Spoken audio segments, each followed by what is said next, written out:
সোনাপুর নামে একটি গ্রামে বাস করত সোনা ও তার মা।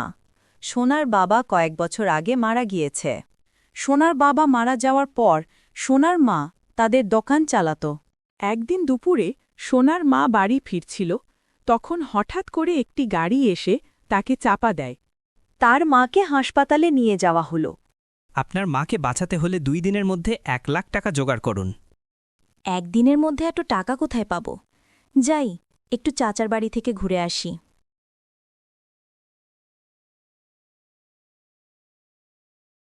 তুই এখানে কেন এসেছিস?